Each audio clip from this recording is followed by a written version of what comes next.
हम लंकेश हैं। लीला के दौरान ही प्राण त्याग दिए। जल्दी हो सके अच्छे काम को करना चाहिए और बुरे काम को टाल देना चाहिए। बस यही महसूस होता है कि मैं लंकेश हूँ और जो कुछ हूँ मैं हूँ, मेरे समान कोई नहीं है। भगवान। नमस्कार, यूपी अपडेट देख रहे हैं आप और मैं हूँ आपके साथ आशुतोष मिश्रा। इस वक्त हम बीसलपुर के ऐतिहासिक रामलीला मैदान में मौजूद हैं और बीसलपुर के ऐतिहासिक रामलीला मैदान के मुख्य पात्र महाराज दशानन रावण हमारे साथ मौजूद हैं। बीसलपुर का रामलीला मेला कहा जाए तो वैसे तो वर्षों पुराना है, लेकिन ऐतिहासिक अगर यहाँ की जो किताबें लिखी हैं उनके अनुसार एक करीब 126 वर्ष प्राचीन हो चुका है बीसलपुर का ऐतिहासिक रामलीला मेला। रामलीला मेले में कहा जाता है कि रावण का पात्र का अभिनय करते हुए राम का बाण लगते ही रावण ने अपने प्राणों की आहुति दे दी थी और इसके बाद से ही बीसलपुर का रामलीला मेला ऐतिहासिक हो गया है। रावण का पात्र एक ही परिवार के द्वारा लगातार निभाया जाता रहा है। इस वक्त हमारे साथ रावण की भूमिका अदा करने वाले महाराज लंकेश मौजूद है, उनसे हम बात करते हैं। आपका शुभ नाम क्या वैसे है? दिनेश बाबू रस्तोगी। दिनेश बाबू रस्तोगी, कब से बीसलपुर के ऐतिहासिक रामलीला मेले में आप रावण का पात्र का अभिनय करते आ रहे हैं? हम ये पात्र सन 1988 से निभा रहे हैं और इससे पहले सन 1941 से और 1987 तक हमारे पिताजी ने रावण का किरदार निभाया है। ऐतिहासिक रामलीला मेले के लिए कहा जाता है कि रावण ने अपने प्राणों की आहुति दी थी, इसी मतलब जो है गोला दगा और उसी समय उन्होंने अपने प्राण त्याग दिए, ऐसा सुनने में आया है। लेकिन क्या आप यहाँ पर मौजूद थे और उसकी क्या कुछ कहानी है? हाँ, उस समय मैं यहाँ ग्राउंड में ही मौजूद था और राम और रावण का युद्ध चल रहा था। उसी दरमियान जो है राम ने रावण के एक तीर मारा और उन्होंने अपने प्राण त्याग दिए, जिसके साक्षात गवाह एसको मुट्टे डीएम साहब और ब्रजलाल एसपी रहे हैं।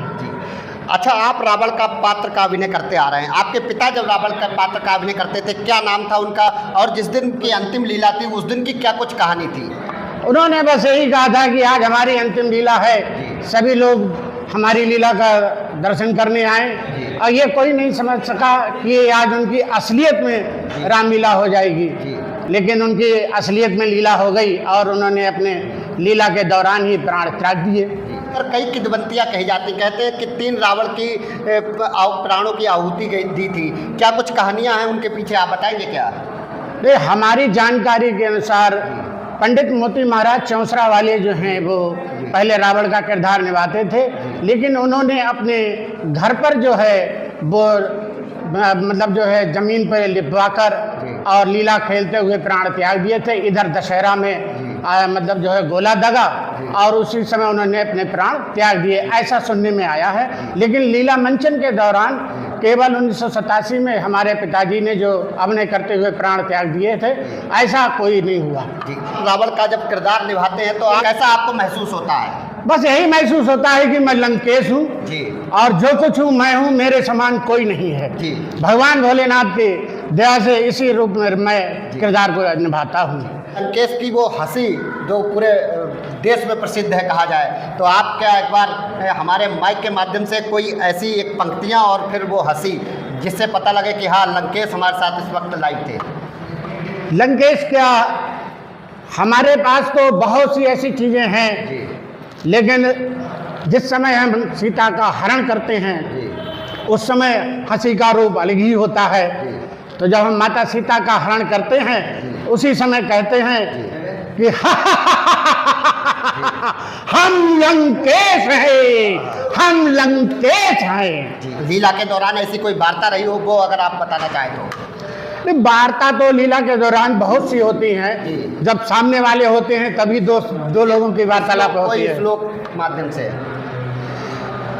भाई अंतिम बात वाली मैं बता सकता हूँ कि जब मैंने राम से और रावण का युद्ध तीर लग जाता है तो वार्तालाप होती है। कह रहे हैं कि लक्ष्मण से कि जाइए लंकेश से शिक्षा लीजिए, तो राम लक्ष्मण जो है मेरे की ओर आते हैं, मैं उन्हें शिक्षा नहीं देता हूँ।